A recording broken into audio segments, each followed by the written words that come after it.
La ville et l'agglomération agissent pour assurer la qualité des eaux de baignade. Le dispositif demandé par le maire sera d'ailleurs mis en œuvre dès cet été. La démarche est volontariste, elle traduit l'attention toute particulière portée par la ville et l'agglomération à la qualité de l'eau de baignade. Il s'agit d'un précieux atout en termes d'attractivité et de bien-être, d'autant plus à l'approche de l'inauguration de Calais la plage. L'Agence régionale de santé a estimé que les eaux de baignade étaient de bonne qualité, rarement polluées. Ainsi, pour poursuivre en ce sens, l'action de l'ARS va être complétée par des contrôles quotidiens effectués par un prestataire spécialisé.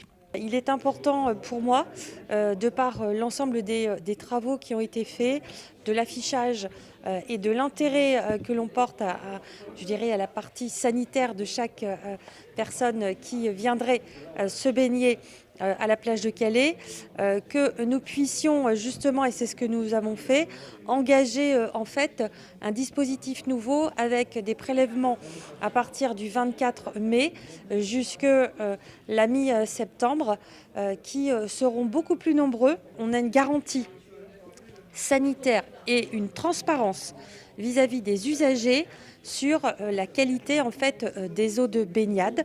Analyse, oui, mais sur quoi portent ces analyses ? Le principe des analyses, c'est de rechercher ce qu'on appelle une bactérie qu'on appelle Escherichia coli et des entérocoques fécaux. Voilà, c'est ça le terme. Et donc, en fait, ni plus ni moins, c'est ce qu'on retrouve dans les eaux usées qui sortent du réseau d'assainissement. Donc, on va mesurer la quantité qu'on en retrouve dans les eaux de baignade. Et en fonction du seuil qu'on atteindra, on déclarera si l'eau est de mauvaise qualité, de moyenne qualité ou de bonne qualité, voire excellente qualité. Après analyse, si jamais la qualité des eaux était incompatible avec la baignade, alors un drapeau violet serait tissé, synonyme d'une interdiction de bain de mer. Avec cette nouvelle garantie sanitaire, Calais vous offre une raison de plus d'y passer du temps.